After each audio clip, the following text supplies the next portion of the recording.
जे एते जल्दी 12 मास 14 मास बीती गला बट खुशी लगुच जे 14 वर्ष 14 मास मो निश्चित भाव में गोटे सुखद अनुभूति आनी भद्रक एवं मंच उपर जो मैंने आज उपस्थित अच्छा सहित मु विभिन्न मंच विभिन्न प्रकार कार्यक्रम में जोग देछि आपण मानकु ए पुस्तक मेला संपर्क में पुस्तकर गुरुत्व संपर्क में पुस्तकर उपादेयता संपर्क में ये तत्पर अच्छी जिला महोत्सव और पुस्तक मेला अनेक जिलूर आम जिलार विपुल भाव में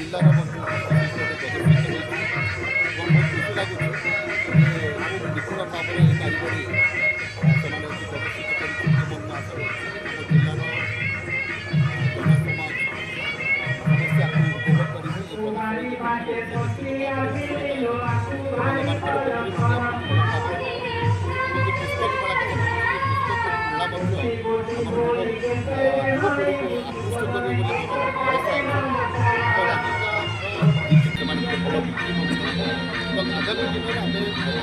दिन में परमानेंट हस्तशिल्प बिक्री करने कम्प्लीट करूँ जहाँफल कि रोड साइड करने चिंता जहाँफल कि